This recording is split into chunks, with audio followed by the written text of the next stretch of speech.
Hello students, हम लोग exercise 31.4 पे हैं और क्वेश्चन नंबर है 7। क्या कर रहे रेशमा दो प्रकार के भोज्य P और Q को इस प्रकार मिलाना चाहती है कि मिश्रण में विटामिन अवयवों में 8 मात्रक विटामिन A तथा 11 मात्रक विटामिन B हो। भोज्य P की लागत 60 रुपये प्रति केजी और भोज्य Q की लागत 80 रुपये प्रति केजी है। भोज्य P में 3 मात्रक प्रति केजी विटामिन ए और 5 मात्रक प्रति केजी विटामिन बी है, जबकि भोज्य क्यू में 4 मात्रक प्रति केजी विटामिन ए और 2 मात्रक प्रति केजी विटामिन बी है। मिश्रण की न्यूनतम लागत ज्ञात कीजिए। देखिए क्वेश्चन को थोड़ा समझ लीजिए। रेशमा जो है दो प्रकार के भोज्य पी और क्यू को एक साथ मिक्स करके एक मिश्रण तैयार करती है, और जो मिश्रण होता है उस मिश्रण में 8 मात्रक विटामिन ए होना चाहिए और 11 मात्रक विटामिन बी हो। ये हमें ध्यान रखना है। क्या कह रहा है कि भोज्य पी जो है वह 60 रुपये प्रति केजी है और भोज्य क्यू जो है वह 80 रुपये प्रति केजी है। कह रहा है कि भोज्य पी के 1 केजी में 3 मात्रक विटामिन ए है और 1 केजी में 5 मात्रक विटामिन बी है, जबकि भोज्य क्यू की बात करें तो भोज्य क्यू के 1 केजी में 4 मात्रक विटामिन ए और 2 मात्रक विटामिन बी है। ठीक है, तो मिश्रण की हमें यहाँ न्यूनतम लागत ज्ञात करनी है, यानी कि हम लोग जो भोज्य पी और क्यू ले रहे हैं वह कितना कितना केजी लेंगे, पहले तो ये हमें पता होना चाहिए, तभी ना हम लोग न्यूनतम लागत की बात करेंगे। तो हम लोग यहाँ पर लिख लेते हैं माना मिश्रण में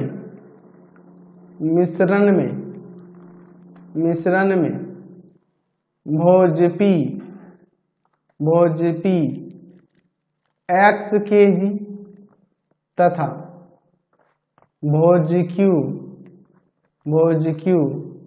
y केजी है। भोज्य क्यू y केजी है, ऐसा हम लोग यहाँ पर मान लेते हैं। चलिए अब इसके लिए हम लोग यहाँ पर एक चार्ट बना लेते हैं। ठीक है, चलिए ध्यान से देखिएगा। इसमें 4 रो और 4 कॉलम ले लेते हैं। ध्यान से देखिए। चलिए अब इसके बाद देखिए जो जो इसमें दिया हुआ है उसको हम लोग इसमें लिखते हैं। तो दो प्रकार के भोज्य हैं। भोज्य है P और दूसरा भोज्य है Q। भोज्य Q और उनमें 2 प्रकार के विटामिन मिल रहे हैं। कौन कौन से? तो एक विटामिन A है, विटामिन A, और दूसरा है विटामिन B। और ये मात्रक प्रति केजी में हम लोग यहाँ देख रहे हैं, मात्रक प्रति केजी में। उसी तरह दूसरा है विटामिन बी, ये भी आपका मात्रक प्रति केजी। ठीक है, अच्छा। और भोज्य पी और क्यू की जो लागत है उसको हम लोग यहाँ पे लिख देते हैं, लागत रुपए में प्रति केजी। चलिए अब ध्यान से देखिए।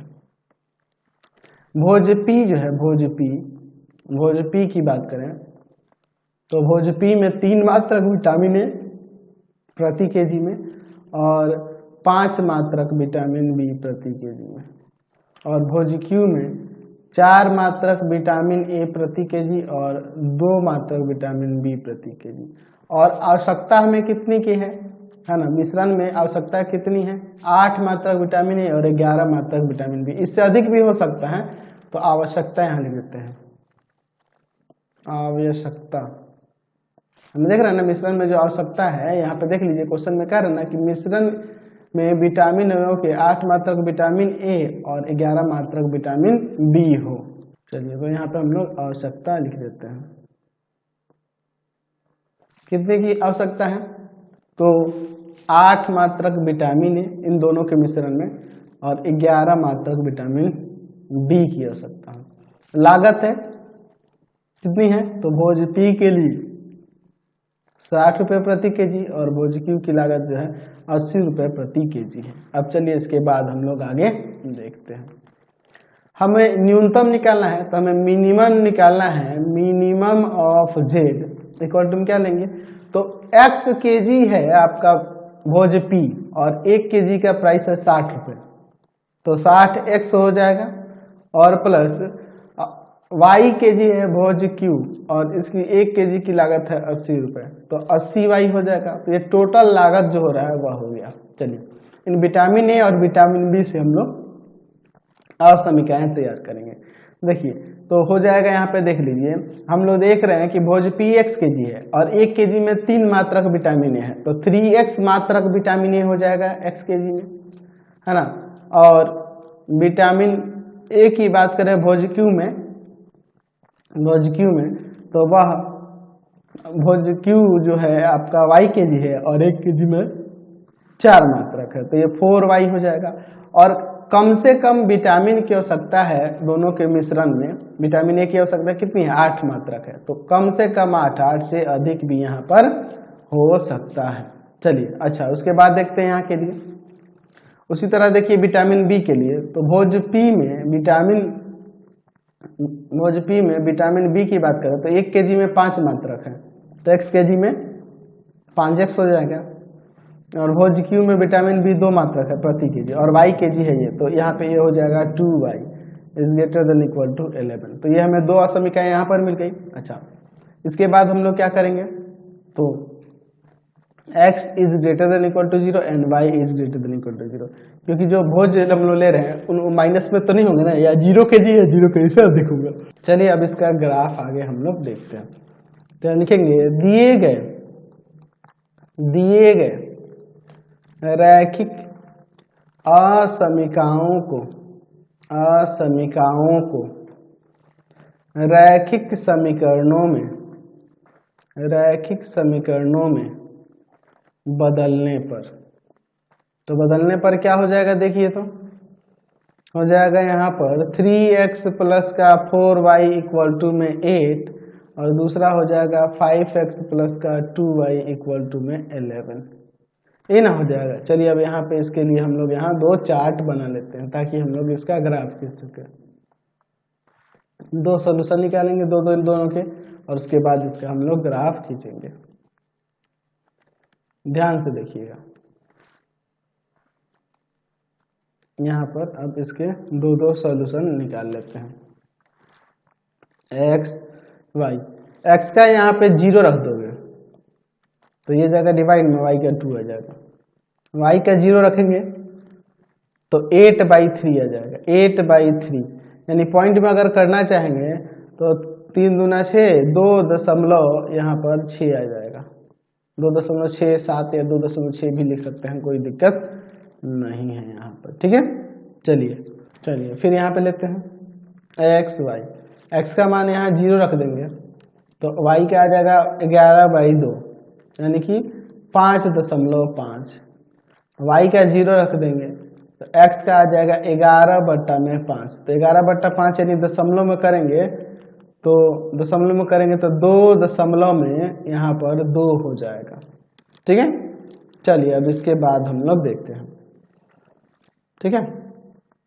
अब हम लोग इसका यहाँ ग्राफ बनाते हैं। चलिए तो हम लोग यहाँ ले लेते हैं x एक्सिस, ठीक है, और इस पर ले लेते हैं यहाँ y एक्सिस, ध्यान से देखिएगा। चलिए अब इसके बाद देखते हैं हम लोग, यहाँ पर लिख देते हैं आपका x हो जाएगा, इधर आपका x डैश, इस पर आप y ले लो और नीचे हम लोग ले लेते हैं y डैश, ठीक है। तो यहाँ देखिए 1 2 3 4 5 6 काफ़ी है, 1 2 3 4 5 6 काफ़ी है। चलिए अब इसके बाद हम लोग आगे इसमें देखते हैं। यहाँ देखिए ग्राफ 0,2 ये हो जाएगा 0,2, फिर यहाँ पे है 8/3,0 यानी कि 2.60, तो ये 2 होगा, 2.6 इधर हो जाएगा, 2.60 यानी कि 8/3,0, 8/3 कॉमा में 0। चलिए, तो इन दोनों से होकर जाने वाली अगर आप रेखा खींचेंगे यहाँ पर, तो ये रेखा कुछ इस तरह से जाएगी, ठीक है, इस तरह से जाएगी। और इसका समीकरण हमारे पास है ही, इसका समीकरण क्या है जी? तो इसका समीकरण है हमारे पास 3x + 4y = 8। 3x प्लस का 4y = में 8। दूसरे वाले के लिए देखिए 0,11/2 यानी कि 5.5, तो 1 2 3 4 5, यहाँ 5.5 इन दोनों के बीच में हो जाएगा, यानी कि 0,11/2 इसे ले सकता है। 2.2 और 0 यानी 11/5 और 0, 2.2 किधर होगा?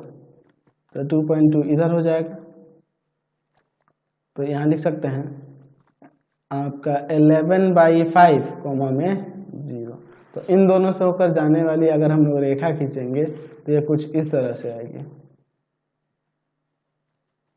नहीं ना होगी? चलिए, ये हो जाएगा। अब देखिए इसके बाद आगे देखते हैं, इसका भी समीकरण हम लोग लिख देते हैं। तो इसका समीकरण है 5x + 2y = 11। 5x प्लस का 2y = में 11। चलिए अब हम लोग हल क्षेत्र का पता लगाते हैं। तो 0 0 पर असमीकाओं को चेक करते हैं। चलिए देखते हैं 0 0 पर असमीकाएं, 0 0 पर असमीकाएं क्या हो जाएगा? रखेंगे तो यहाँ देख लीजिए, हो जाएगा 3 × में 0 प्लस 4 × में 0 is greater than equal to 8। तो क्या 0 ग्रेटर और इक्वल है 8 से?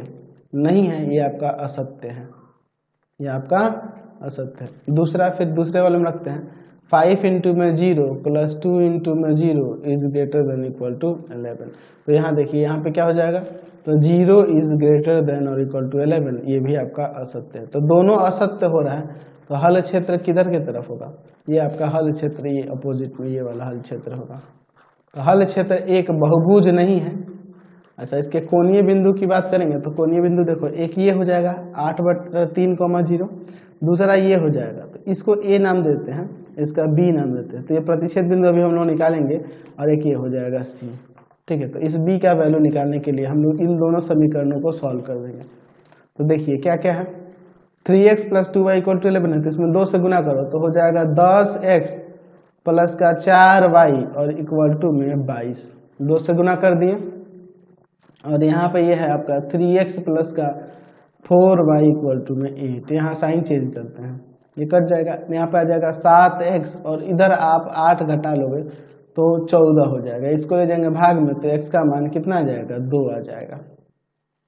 x का मान क्या आ जाएगा? 2 आ जाएगा, ठीक है, समझ रहे ना, कोई दिक्कत नहीं है। और x का मान 2 हम लोग इसमें या उसमें किसी भी समीकरण में रख देंगे तो y का मान निकल जाएगा।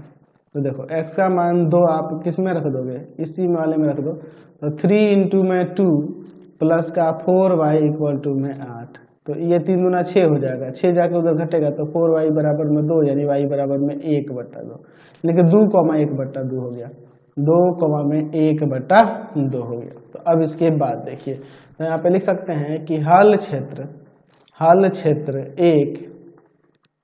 एक बहुभुज नहीं है, बहुभुज नहीं है, अनबाउंडेड है। देख रहे हैं ना, इसके कोणीय बिंदु, इसके कोणीय बिंदु, इसके कोणीय बिंदु, इसके कोणीय बिंदु ए 8/3, 0, ठीक है, ए 8/3, बी 2,1/2 तथा सी 0,11/2 है, ठीक है। अब इसके लिए अब हम लोग यहाँ पर एक चार्ट बना लेते हैं, ध्यान देखिएगा। यहाँ पर हम लोग एक चार्ट बना लेते हैं, इसमें हम लोग कॉलम ले लेते हैं 4, और उसके बाद हम लोग इसका न्यूनतम मान के लिए पता करेंगे। ध्यान से देखिए, यहाँ पर लिख देते हैं हम लोग कोणीय बिंदु, कोणीय बिंदु, कोणीय बिंदु, और यहाँ वही जो z इक्वल टू में है कितना है? 60x प्लस का 80y, यही ना है जी? देख लेते हैं 60x प्लस का 80y, चलिए ठीक है। अब इसके बाद देखिए यहाँ पर है 8/3, 2,1/2 और यहाँ पर 0,11/2। चलिए अब इनमें रखते हैं तो यहाँ पर कितना आ जाएगा, इसमें 8/3 यहाँ पे 20, 20 बार में 2 8 16, 160 आ जाएगा।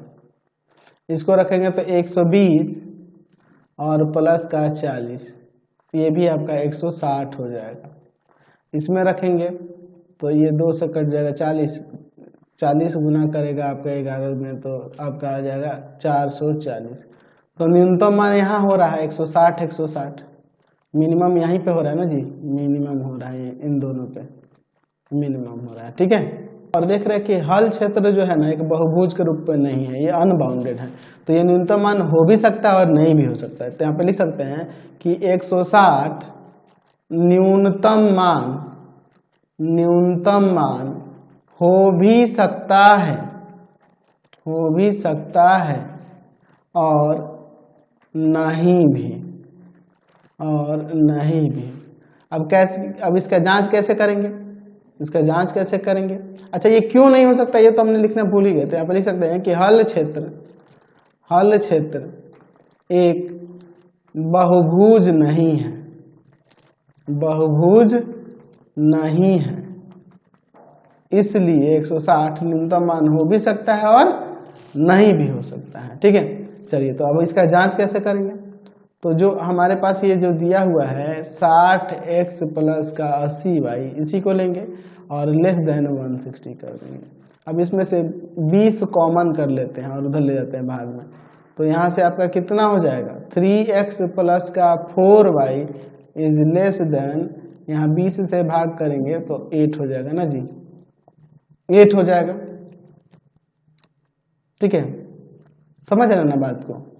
चलिए अब देखिए ये जो हमें प्राप्त हुआ 3x plus 4y equal to 8, यहाँ से जो मिलेगा लेस देन 8 है, तो इसको समीकरण रेखा के रूप में करेंगे ना। पहले यहाँ पे लिखेंगे दिए गए रैखिक असमीका को रैखिक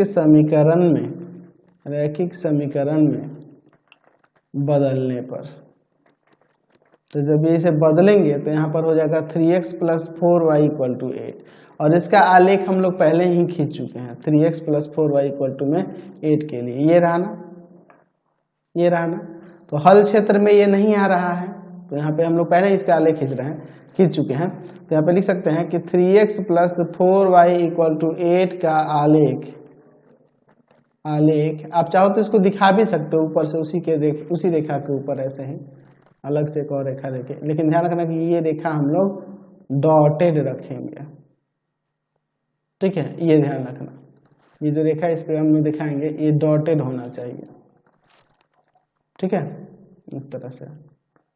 और वो ब्लू वाला जो पीछे पहले इसके नीचे जो रेखा था वो डार्क ही रहता, वो वाला डार्क रहता, ध्यान रखना वो डार्क ही रहेगा, ठीक है। ये जो अभी खींचे हैं ये डॉटेड कर देंगे, क्लियर है।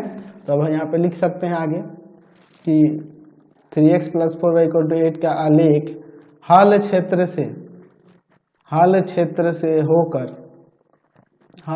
से होकर नहीं जा रहा है, ठीक है, हल क्षेत्र से नहीं जा रहा है। और हम लोग इसलिए कह सकते हैं कि 160 न्यूनतम मान होगा। ये न्यूनतम मान होगा, ये जब न्यूनतम मान होगा तो न्यूनतम देख रहे हैं इन दो बिंदुओं पर हो रहा है, तो इन दोनों बिंदुओं को मिलाने वाली रेखा के किसी भी बिंदु पर हो सकता है। तो हम लिख सकते हैं कि अतः न्यूनतम लागत 160 रुपये होगी, जो बिंदु क्या था, बिंदु 8/3,0 और 2,1/2, 8/3,0 और बिंदु 2,1/2 को मिलाने वाली रेखा के किसी भी बिंदु पर होगी, किसी भी बिंदु पर होगी, किसी भी बिंदु पर होगी। समझ गए, कोई दिक्कत नहीं है। तो फिलहाल हम लोग इस वीडियो को यहीं पे रहने देते हैं। नेक्स्ट वीडियो में अगले क्वेश्चन को देखेंगे। आपको हमारे 3 चैनलों को सब्सक्राइब करना होगा। पहला है path finder classes Chhapra, path finder classes Chhapra. दूसरा है आपके पास भारती भवन रविकांत सर, भारती भवन रविकांत सर, रविकांत सर। और तीसरा चैनल है रविकांत सर के नाम से। तीनों को सब्सक्राइब कर लेंगे और इससे रिलेटेड वीडियो के लिए सीधे डिस्क्रिप्शन में जाएंगे। इससे रिलेटेड नोट्स के लिए गूगल पे जाकर सर्च करेंगे www.ravikantsir.in और यहाँ जाकर आप सभी क्लासेस के नोट्स और उनके PDF को डाउनलोड कर सकते हैं, पढ़ सकते हैं। इंस्टाग्राम और फेसबुक पे जाके पाथ फाइंडर क्लासेस छपरा को लाइक एंड फॉलो करना नहीं भूलेंगे। Thanks for watching the video.